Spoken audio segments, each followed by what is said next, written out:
अस्सलाम वालेकुम, बिस्मिल्लाहिर्रहमानिर्रहीम।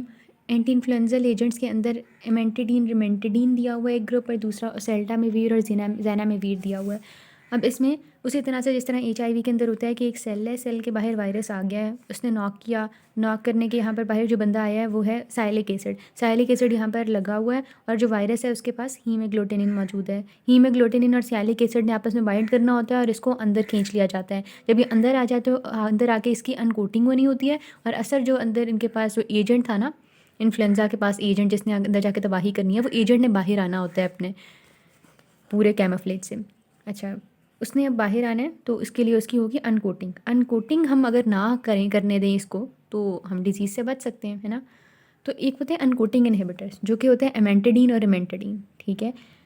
ओके, फिर उसके बाद होता है कि एंडोन्यूक्लियेजेस मौजूद होते हैं न्यूक्लियस के अंदर, जो कि होस्ट DNA और जो इसका DNA होगा उन दोनों को आपस में मर्ज करके इसकी प्रोटीन सिंथेसिस के लिए इसको सारा मशीनरी प्रोवाइड कर देते हैं, ठीक है। इस मर्जिंग को अगर हम रोक दें तो वो होते हैं एंडोन्यूक्लियस इनहिबिटर्स, जो कि बुक में नहीं जिक्र किया हुआ। हम इसको ज़्यादा नहीं डिस्कस करेंगे, ठीक है। तीसरी जगह पर आते हैं। अच्छा, इसने अपनी जो है ना छोटे छोटे वायरस बना लिया जो कि अभी रिलीज़ करना चाह रहे हैं।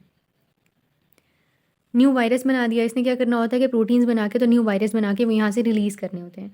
न्यू वायरस ने जब यहाँ से निकलना है, बडिंग एंड रिलीज़ जब होनी है, अगर हम वहाँ पर रोक दें तो हम तब भी डिजीज़ से बच सकते हैं। किस तरह से होता है कि जब ये बाहर निकलता है ना, तो अगेन ये वाला सीन होता है, हीमोग्लूटिनिन और सियालिक एसिड जुड़ जाते हैं। अब इस जो जुड़ जाते हैं तो स्टक हो जाता है ये वायरस सियालिक एसिड के साथ। फिर एक एंजाइम आता है, वो कहता है कि मैं आपको यहाँ से, वायरस को कहता है कि मैं यहाँ से उतार देता हूँ तो तुमने जाके बीमारी फैलानी है पूरी बॉडी के अंदर। वो कहता है ओके। इस एंजाइम का नाम होता है न्यूरोएमाइनिडेज। अगर हम इस एंजाइम को, इस कैंची को जिसने आगे यहाँ से इसे रिलीज़ करना है, उसी को इनहिबिट कर दें तो डिज़ीज़ का स्प्रेड रोका जा सकता है। तो इसमें फिर ये वाली दोनों ड्रग आ जाती हैं, ओसेल्टामिवीर और ज़ैनामिवीर। अब इनको हमने देख लिया कि मैकेनिज्म इफेक्शन किस तरह से है, और जो HIV वाला था उसमें तो even diagram is an important question. इसी तरह डायग्राम पर और कहाँ कहाँ इनहिबिट हो रहा है एज इट इज़ सवाल आ जाता है, तो डायग्राम उसमें बनानी होती है। यहाँ पर अब आएँ तो जो एमेंटाडीन और रिमेंटाडीन है, ये इन्फ्लुएंजा A के लिए इंपॉर्टेंट है, जबकि ये वाली जो ड्रग्स हैं ये दोनों इन्फ्लुएंजा के लिए इंपॉर्टेंट हैं, ठीक है, A और B दोनों के लिए। ओके, फर्दर फिर यहाँ पर क्लिनिकल यूज़ और टॉक्सिसिटी पर आए तो प्रोफाइलेक्सिस के अंदर ये दोनों जो ग्रुप्स बताए हुए हैं, यहाँ पर भी दे आर मेंशनिंग के प्रोफाइलेक्टिकली बहुत इंपॉर्टेंट है, और ये भी प्रोफाइलेक्सिस में यूज़ किया जा सकता है। अगर 48 आवर्स में आपने दे दिया है जब वायरस के साथ कॉन्टैक्ट हुआ किसी पर्सन का, तो मतलब अच्छा साबित होगा ये ड्रग। पेंडेमिक वाले एरियाज़ के अंदर उन्होंने बात, अच्छा इसको हम मिस कराते हैं, नीचे उन्होंने बात की हुई है क्रॉस रेजिस्टेंस की। मिनिमल क्रॉस रेजिस्टेंस होती है विद द NA इनहिबिटर्स और न्यूरोमाइनिडेज इनहिबिटर्स, और टॉक्सिक इफेक्ट के अंदर डिजीनेस, टेक्सिया, स्लर्ड स्पीच है। रिमेंटाडीन और रिमेंटाडीन का क्या डिफरेंस है, तो रिमेंटाडीन की हाफ लाइफ लंबी है, उसकी डोज एडजस्टमेंट नहीं करनी पड़ेगी आपको रीनल फेलियर वगैरह के अंदर, ठीक है। बाकी एक्टिविटी का कोई ख़ास फ़र्क नहीं है। इसके अलावा यहाँ पर एक छोटी सी बात रह गई कि यहाँ पर बेसिकली क्या होता है कि प्रोटॉन पंप्स होते हैं। प्रोटॉन पंप्स की वजह से एसिडिफिकेशन होती है, प्रोटॉन पंप किए जाते हैं, और एसिडिफाई जब हो जाता है वायरस का सारा कोर, तो उसकी वजह से फिर जो RNA ट्रांसक्रिप्टेजेस होते हैं वो भी एक्टिवेट हो जाते हैं।